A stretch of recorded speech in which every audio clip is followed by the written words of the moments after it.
It's a small town of 4,500 people who depend on the community's support to keep the town's businesses thriving. Bristow's a good little town. Connie Bennett has an antique store on Main Street. And in the back of her store lies a hidden gem, Ann's dog grooming business. Looking at the town, you wouldn't know a landmark on Bristow's Main Street was destroyed 5 years ago. Massive flames filled the sky as residents in Bristow watched the Bolin dealership burn. Smoke could be seen for miles. It took 6 fire departments to get it under control. Making it worse, a key weapon in fighting the fire was lacking. Our water pressure was not sufficient. A year later, a bond issue aimed to change that. Now Bristow has new water lines underneath Main Street. The city spent $600,000 to hire staff with special road construction skills to do the street project. That fix created another problem. We sat down with the Bristow mayor, Ralph Barnett. He says the money wasn't figured into the bond, so the city ended up with a shortfall of $600,000. That's 2/3 of the police department's budget. So is it the person that wrote up the bond? Should have that been something they considered, that you needed that?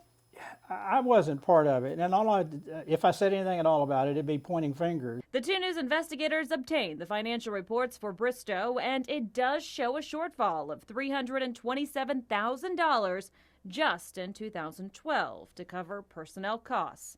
There was also a shortfall in 2011, too.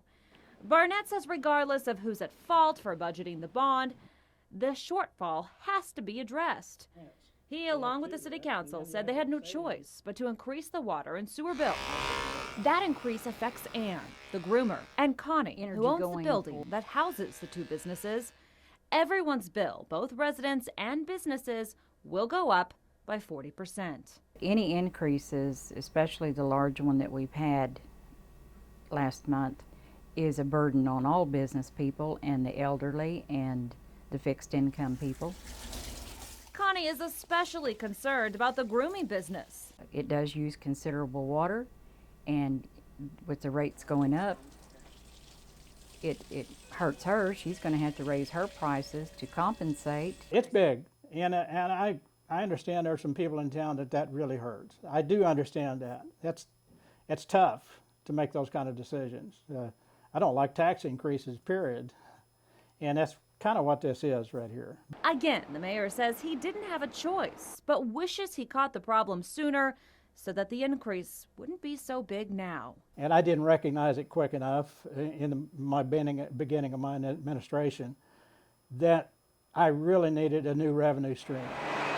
One thing everyone agrees on, they hope the economy in this small town improves, so rate hikes don't have to make up any more shortfalls. Every Tuesday night at 10, the 2 News investigators are tracking your tax dollars. If there's something you'd like us to look into, send us an email at investigators@kjrh.com. Marla Carter, 2 News works for you.